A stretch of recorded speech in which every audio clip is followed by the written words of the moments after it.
Hey guys, it is Ryan. I'm not sure if you know this about me, but I'm a bit of a fun fanatic when I can. I like to work, but I like fun too. It's a thing. And now the truth is out there. I can tell you about my favorite place to have fun. Chumba Casino. They have hundreds of social casino style games to choose from with new games released each week. You can play for free anytime, anywhere. And each day brings a new chance to collect daily bonuses. So join me in the fun. Sign up now at ChumbaCasino.com. No purchase necessary. VGW Group. Void where prohibited by law. See terms and conditions. 18+.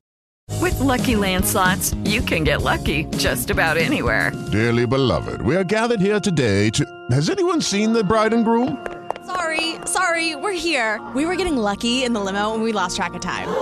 No, Lucky Land Casino, with cash prizes that add up quicker than a guest registry.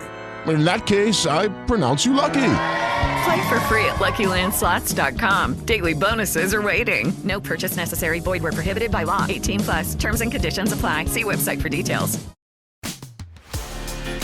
Welcome to the Having It All podcast, the show about what it takes to live an abundant, loving life. My name is Matthew Bivens, and each week I'm helping you get out of your head so that you can truly have it all. Let's do it.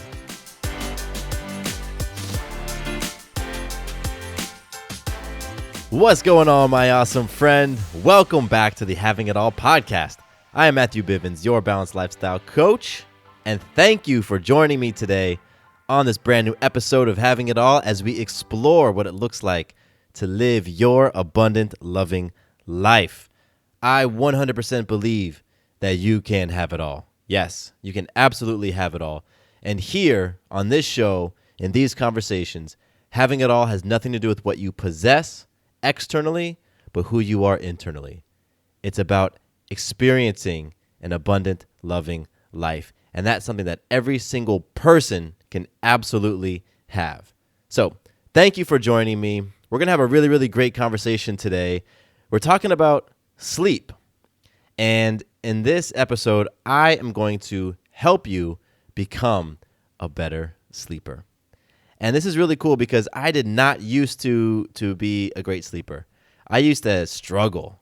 You know, I tried so many different things, and I used to rely on drugs to help get me to sleep and, you know, all sorts of stuff. But years later, I started to approach my sleep in a different way. And when I was investigating how I had conditioned and taught myself how to sleep, that's where things started to shift for me. So in this episode, I'm going to share with you a lot of the things that I did in the past and that I do today to get me to the point where I am one of those people that can literally fall asleep just about anywhere, almost on the drop of a dime. It's something that Sarah always jokes about, and she's sometimes a little frustrated because we can be in conversation or she could be doing something and Maya could be running around and she looks over and I'm just asleep on the floor. So I'm going to talk to you about the things that I do and that help me to become one of those types of sleep people. So I'm excited about that. Let's kick things off today with some magic. You know, it's always what we talk about, those magical moments, because that's part of what having it all is. You know, when you really believe and feel that you have it all, you start to see magical moments all over the place. And these are those moments when you've influenced others in life in an empowering way. And so for me, I had a magical moment last week. This is a life magical moment because we received our stimulus check. You know, those checks started going out last week, and we received our money. And receiving that money was cool, right? You know, money shows up in the bank. And, you know, my business has been impacted by the whole coronavirus thing. And so it's interesting to look at that sort of money, and you can look at it in different ways. For me, seeing that money show up in the bank, it reminds me that financial abundance shows up in a lot of different ways. And it's very easy to be attached to your money showing up in a certain way. So as a business owner, for example, it can be really easy for me to be attached to my money showing up as a result of me selling my courses or selling my products. And if I'm too attached to it looking that way, then I can totally miss money showing up in my bank account as a stimulus check or as a tax refund or as found money on a sidewalk, or as a cash gift from a friend, or as money that I'm saving as a result of growing my own food. All of that is abundance. Abundance simply is. And so the magic for me is that when our family received that money and saw it in the bank account, we acknowledged it as financial abundance. That absolutely is financial abundance. Money showing up in our lives is 100% magical, no matter how it happens. And so that's my magic for this episode. And now I invite you, if you feel inspired, hit pause and reflect on some magic that you've created in your life. You know, how have you influenced yourself? How have you influenced somebody close to you? Or how have you influenced life? And what is showing up? Because the more that you pause and reflect and recognize those things, it's like a muscle. And that muscle grows. And you start to see and realize that you are creating magic all the time. And things are showing up for you in your life all the time. The stars are aligning. Quote unquote luck. Yeah, all that stuff is happening all the time. And you are the catalyst. You are the common denominator. So that's why we reflect on magic. So do that, and then we're going to jump over to some listener love. And this week, I got to give a huge shout out to my man, Holby. So Holby, man, you and I have been in conversation for years. It's been years that you and I have been exchanging emails and Instagram messages and all that great stuff. And you just mailed me a copy of your book, which is so cool. And this is magical in and of itself. And so first off, Holby, I just want to say thank you, my man, for being such an awesome listener and supporter of the podcast for all these years. Thank you for that. Thank you for taking the mission and the message of this show and applying it to your life and creating magic and just putting yourself out there and adding love out into the world. And what's so fantastic is I'm literally holding this book right now. You can hear it. And this is The Legend of the Curl Girl, Unwrapped and Detangled. And man, what I think is so awesome about this book, Holby, is that, you know, you are a father, you have daughters, and you wanted to create something for them that would promote self-love, that would promote natural beauty, and that would help them to connect with their cultural identity. And you did it. It was like you looked around, you didn't see something out there that really resonated, you know, a comic book for girls. And so you went and created it, like a superhero for young girls. And it's so cool. I mean, being a father of a little girl, this thing, I mean, I'm wearing my Star Wars shirt right now. Maya has a Spider-Man towel that she bathed with tonight. And so that whole world is so dominated by men and dominated by males. And for you to create something for young girls is so awesome. So thank you for the signed copy of the book. And Maya's reaction was priceless. She saw this. She was so excited about it. She loved the stickers. She loved the artwork. And she started reading it to us. Sarah and I were sitting outside. We were doing a little picnic. And Maya grabs the book and she comes out and starts reading it to us, which, you know, for a 3.5-year-old, she's not actually reading, but she's creating her own story that is inspired by this book. So Holby, thank you, my man. Thank you for all of it. Lucky Land Casino, asking people, what's the weirdest place you've gotten lucky? Lucky? In line at the deli, I guess? Aha, in my dentist's office. More than once, actually. Do I have to say? Yes, you do. In the car before my kids' PTA meeting. Really? Yes. Excuse me, what's the weirdest place you've gotten lucky? I never win and tell. Well, there you have it. You can get lucky anywhere, playing at LuckyLandSlots.com. Play for free right now. Are you feeling lucky? No purchase necessary. Void where prohibited by law. 18+. Terms and conditions apply. See website for details. If you want to get in touch with me the way Holby did, best way to do it is going to be, I'm digging email right now. So Matthew@MatthewBivens.com. Shoot me an email. You can also go to Instagram. I'm Matthew_Bivens. And I just love getting these conversations. There's a number of you that we've been in multi-year long conversations, and it's very cool. So shoot me a message. You can send me a voice note. You can send me a video. Whatever floats your boat. I'd love to receive it and just kick off a cool relationship with you. So, all right, let's jump into this conversation today about sleep. Because like I said, sleep was something that was very, very elusive to me. And we all understand that sleep is a very important part of health. Let me just state that when we're talking about health, well-being, wellness in general, sleep is a huge part because that's where your body recovers. That's where your body recuperates. That's where your body processes the day. That's where cleansing happens in your body and your soul and your spirit. Physically, emotionally, mentally, spiritually, all of that happens during your sleep, during your rest. It's literally where your tank gets refilled each night, is through sleep. And so for many years, I was a troubled sleeper. It felt like it would take me forever to fall asleep at night. I would just toss and turn, and really it was just my mind. My mind was just going. It was racing through the events of the day. It was racing through my to-do list. A lot of times it was racing through things that I wish I had done or things that I wish I had said to people. And I would be playing out these scenarios in my mind, like, man, what if I just said that to her? And what would happen? And my mind would just go. And, sleep was just never, I don't know, it wasn't, I didn't look forward to sleep. Let me just put it that way. And so from the ages of about 18 to my early 20s, I used weed a lot to get to sleep. And I convinced myself that I needed it to fall asleep. And so almost every night I would smoke and use that to go to sleep. And then in college, I could bank on, 2 or 3 of the nights out of the week, I would be buzzed or drunk falling asleep. And so between those two things, that is what helped me get to sleep many nights spanning a number of years. And today, however, it is a much different story.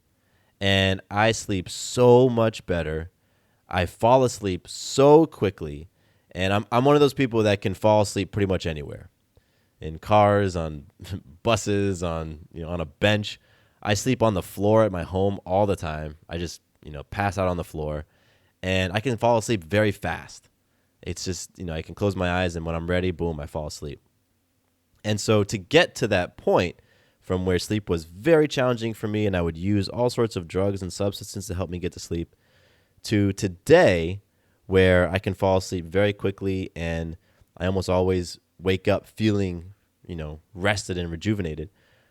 To get to that point, I changed up some simple things about how I think about sleep, how I prepare for my sleep, and how I actually sleep. And so I'm going to share those things with you because I believe that you too can be one of those people who can fall asleep really fast and who can sleep well. So there's some common reasons why it might take you a while to fall asleep. In no particular order. One of them is just an anxious mind.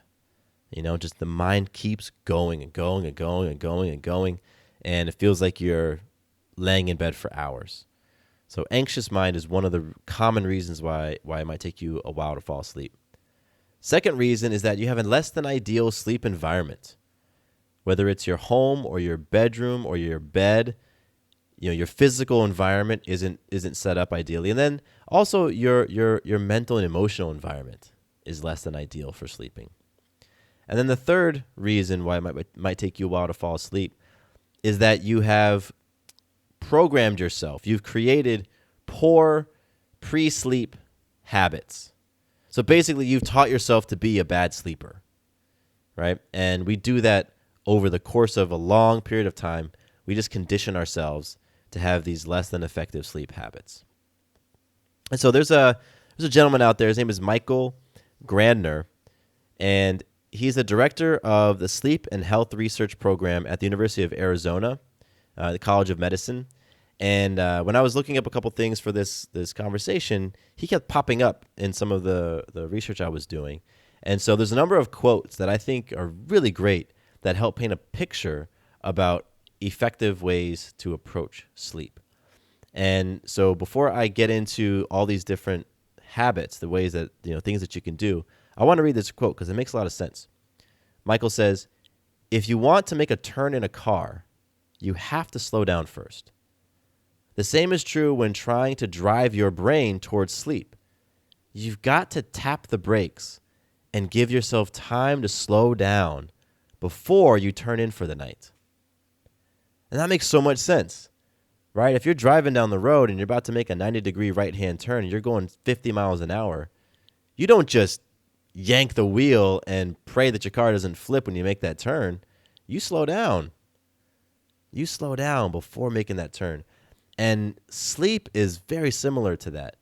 If you've been going at 100 miles an hour all day long, whether you're working or taking care of kids or doing both or going to school, and your brain is just cranking at 100 miles an hour, and then bedtime comes and you think you're just going to be able to slam on the brakes and ease comfortably into sleep, it doesn't work that way.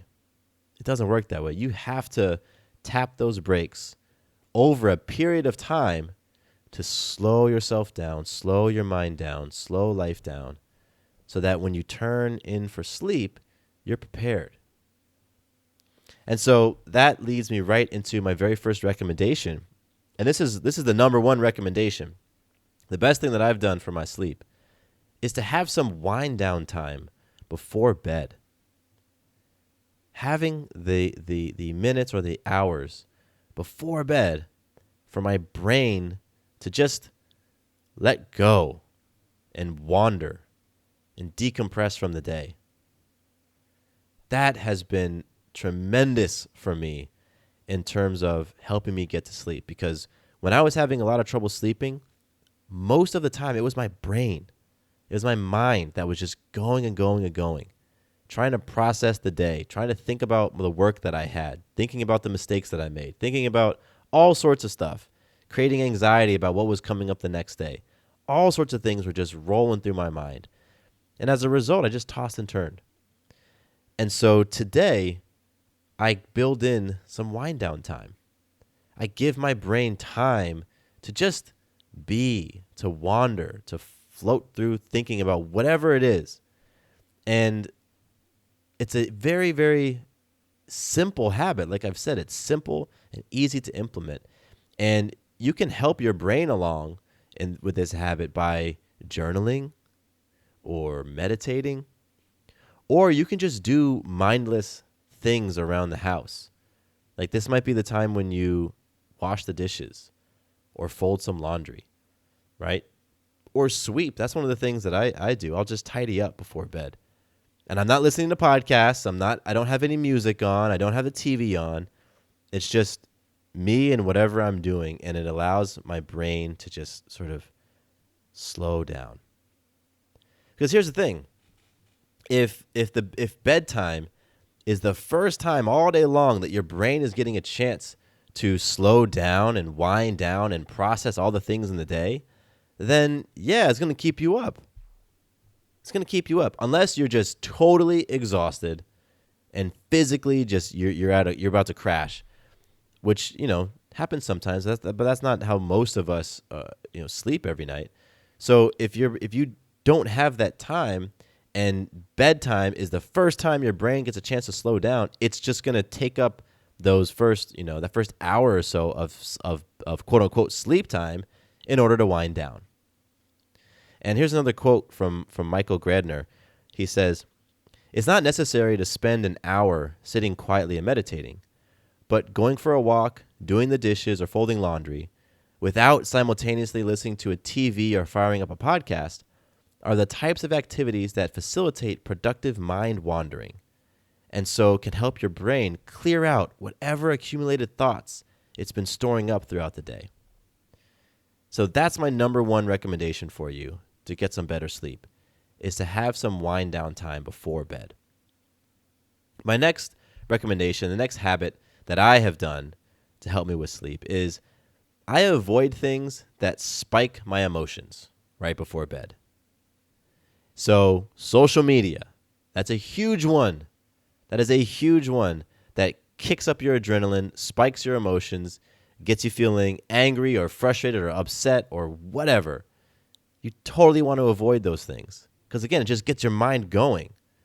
So avoiding things that spike your emotions, like social media, watching something that might make you feel anxious or alarmed or just emotionally charged up. Like, hey, I know everybody loves This Is Us, but right before bed, it may not be the smartest thing in the world to get your emotions so amped up. You know what I'm saying? And yeah, getting into fights or arguments or just, getting into it with people before bed, not the best idea, because you're going to be all emotionally amped. And so that is the next thing that you got to take a look at. Just avoiding those things that spike your emotions. And I'm going to come back to social media again, because that is such a major contributor. Such a major contributor.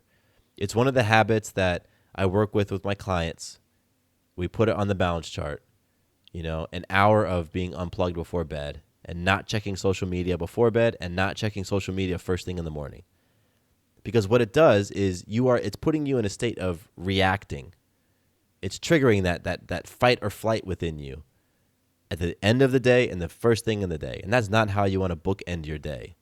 You don't want to start and stop your day with something that's triggering, that puts you in a state of reacting, gets you on your defenses. That's not what you want to do. So if you do that, then just check in with yourself. Are you surfing social media right before bed? And what are you doing that 30 minutes or that hour before bed? Check in with yourself so that you can become aware of how you've conditioned yourself for sleep thus far. The next habit that I do most nights before bed is I read. Reading is an awesome pre-sleep habit. You might be thinking, well, reading gets you all stimulated, but it's not visual stimulation, right? Reading kind of gets your imagination rolling, but it's not visual stimulation. It's not a social activity, so you don't really run the risk of getting emotionally triggered and charged up. And reading also doesn't require a lot of light. You can dim the lights and have the proper, lighting in your environment before sleep. And now if you're going to read, then I recommend you probably don't want to read something that is going to amp you up. It's going to agitate you. Like one of the novels I was reading recently, it was like an action novel. And so it had these moments of high tension and high action. And I remember reading it and realizing like my heart was beating faster. My eyes were just darting across the page really fast, and it kind of got me amped up. So I made sure to avoid those sections of the book right before bed. I'd read those during the day, but if it was bedtime, I would make sure that, if I was approaching one of those sections, I would just stop and wait and read that in the next day. And so I was reading something that was a little bit more chill. But reading overall is a really awesome way to wind down. It's really a great way to wind down. So the next habit, and this is the second to last one. No, I'm sorry. I have three more. The next one is making sure that your room, that your environment is ideal for sleeping. And so this is going to be different for everybody, right? What is ideal for me is not going to be what's ideal for you. But figure out what is ideal for you and set your room up so that it works for you, right? So what is it? Today's Monday. Yesterday, we went to Target and we bought some new pillows because one of my pillows was awful. And every time I used it, it felt like it was just a bag of Legos and it was terrible and my neck hurt. And so I got rid of it. I got a better pillow, right? So do you need new pillows? Do you need a different comforter? Is it too hot in your room? Is it too cold in your room? Do you need some white noise? Maybe you live in a city and it's noisy outside. So then get one of those white noise apps on your phone and play some white noise to drown out all the other stuff, right? Whatever it is. If it's too hot, get a fan. Take your clothes off. Whatever it is, figure out what works for you to create the ideal sleep environment. Maybe you need some essential oils. Lavender is a great one. Get a diffuser. Or just get some essential oil and get some coconut oil and mix the two together and rub that on your chest and get those lavender fumes going. It helps to calm you down and get you ready for bed. I actually just read that pistachio nuts I forgot what they have in them, but whatever chemical is in pistachios, they are fantastic for calming you down and getting you ready for sleep. So eating a handful of pistachios before bed might be able to help you. But whatever it is, construct your sleep environment so that it is ideal for you. That's your room. Make sure your room is just set up for you to sleep well. the second to last habit, this is one that I was very aware of for myself, and it was making sure that I'm using my bed primarily for sleep. So I used to hang out in my bed. I used to eat in my bed. I used to do work in my bed, watch stuff on my laptop. My bed was like a hangout. But I realized that what was happening is that I was associating my bed with being active. And so what I did is I stopped doing anything in my bed other than sex and sleep. That was it. So that when I went and laid down at night, my body knew that it was time to sleep, because that's what we do in the bed. We sleep. So it was great for me. I started to eat on the table or eat on the couch. I started doing work in other places, and it helped to create this sacred space, which was my bed. And I moved the TV out of my room. I just got rid of all those different things that would distract me and then would keep me in my bed doing things other than sleeping. And so now when I go to my bedroom, I know it's ready for bed. Like my body understands when I slide into bed, okay, we're here to sleep. And that's been a huge, huge habit for me. And it was one of the things that I had to retrain my body, right? Like it was conditioned for a certain thing. And over time, it has been conditioned for now this way of thinking that when I go into bed, that means it's time for sleep. All right.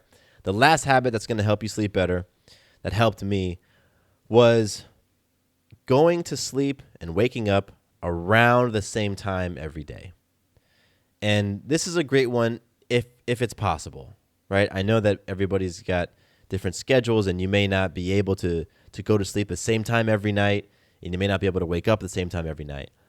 But if you can start getting your routine so that there's more regularity around that, so that there's a pattern, then what happens is your body's natural circadian rhythm and your internal sleep clock can start to adjust to that.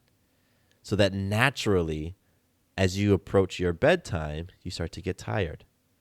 And naturally, as you approach your getting up time, your body starts to wake itself up. And again, I understand it may not be possible for you. I know for me, I do several things a week that take me late into the night. And so a couple nights a week, I'm just up late. These are the responsibilities I've taken on. And so I know in those nights, I'm going to bed later. I still wake up at the same time.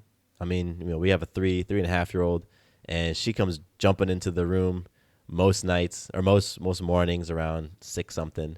And so my body's just ready to rock and roll around 6 something every morning, and then 3 nights a week, I'm getting up at 5 something to go work out. So like I've developed this between 5:30 and 6:30 wake time, and between 11:30, 12:30 going to bedtime. And so my body has gotten used to that. And if you can, try to create some regularity around when you go to bed and when you wake up, because your body is smart. It's going to adapt, and you want it to adapt to things that are going to be healthy for it, right? Because if you have a really interesting sleep pattern and you don't sleep very well, your body will adapt to that too, but it may not be an adaptation that is overall healthy or overall sustainable for you. So those are the things that I've done to help me get some really tremendous sleep. And again, my number one recommendation is just to create that wind down time. So no TV, no podcasts, no social media, especially no social media.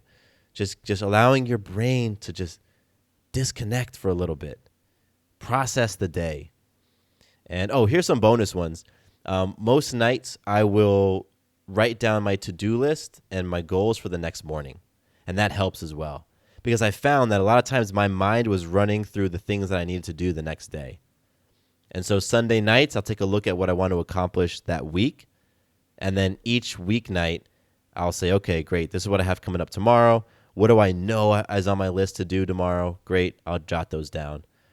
And then, sometimes because I create so much content like for this podcast, then sometimes I just get ideas. And in those moments, I'll have a pad of paper next to my bed or like a journal, or I'll just grab my phone if it's in my room and I'll dictate a voice note, or I'll just type the note out. Hey, this is an idea for a podcast episode. Just get it out of my brain. So sometimes having those tools to help you get stuff out of your head is really helpful as well. Because again, when your mind isn't allowed to just relax, that's what can keep you up. Last bonus things. I've been using an app called Headspace recently as a meditation app, but they also have what are called sleep casts, which are really cool. It's basically a meditation and then like an adult bedtime story. Not adult as in mature content, but just it's like a really chill meditation story. And I'll use these every once in a while, because again, like I said, some nights I've got meetings and phone calls that go late into the night. And then I don't want to give myself an hour of wind down time. That'll be like 2 a.m. So on those nights, I'll just grab, the sleep cast and I'll listen to that. And 10 minutes of listening to the sleep cast will just put me under, right? Where normally if I just let it happen by myself, I might be up a little while longer because my brain hasn't quite slowed down yet. So that's on Headspace. And you can check out, there's a lot of, there's sleep podcasts. There's one really popular one called Sleep With Me. I think is what it's called. I think it's called Sleep With Me. But it just basically helps you sleep, right? And so those are great, those meditations and those wind down podcasts and things, whatever can just help you to get into that flow, that just mental peaceful flow, and allow your mind to decompress and all that beautiful stuff. So that's it. Those are all the habits. I mentioned at the top, just sleep is important for your health. It's like if you aren't getting great sleep, it's almost as if you're waking up with half the gas in your tank each morning. You can drive, but at some point you're going to hit E and you're going to hit it more quickly, and then you're going to be dragging that car throughout the rest of the day. So by paying attention to your sleep habits that you've currently built, and by being mindful to what you're doing that is creating a less than optimal internal and external sleep environment, you can totally begin to make small changes that are really going to have an impact on your sleep, on your health, and on your overall quality of life, because sleep absolutely impacts your quality of life. So shoot me an email if you have any questions or feedback on this episode. You can reach me at matthew@matthewbivens.com. And I am putting all the notes from this episode, all the different points, the habits that I listed, on my website. So you can go to matthewbivens.com/getbettersleep. So that's get-better-sleep. And you can read over everything there. And I've been doing that recently, by the way. The last maybe 10, 15 episodes, they have accompanying pages on my website where you can go and see the full show notes, full description. Like a lot of times I'm posting my outline or my notes on the website, so you can almost read through it like a transcription. And it's got all sorts of cool stuff. So go be checking out my website, matthewbivens.com, as I'm adding more cool stuff there. All right. Go have some wonderful sleep tonight. I know it's going to be amazing for you. And thank you for joining me today. I appreciate you. I love you. Love that you show up each week. My name is Matthew Bivens, and here is to you having it all. Quick note about the Having It All podcast. I am not a doctor nor a licensed therapist. I'm a guy with a story and a passion for conscious conversation. My thoughts, opinions, and beliefs are my own. So please consult with your doctor or healthcare provider regarding any questions or issues you have related to your personal, physical, or mental health. Breast milk science. It's a thing, and it's our thing. We're ByHeart. We're an infant formula company on a mission to get a lot closer to the most superfood on the planet, breast milk. Our patented protein blend has more of the important and most abundant proteins found in breast milk. We're the first and only U.S.-made formula to use organic, grass-fed whole milk, not skim. We make our formula in our own factories in Iowa, Oregon, and Pennsylvania, using a small batch manufacturing process that works to preserve the integrity of our ingredients. We ran the largest clinical trial by a new infant formula company in 25 years, and clinically proved benefits like easier digestion, less gas, and softer poops versus a leading infant formula. We were the first infant formula company to earn the Clean Label Project Purity Award. And while we've put a lot into ByHeart, there's a long list of things you won't see on our ingredient list, like no corn syrup, no maltodextrin, no GMO ingredients, no soy, no palm oil. ByHeart, a better formula for formula. Learn more at byheart.com.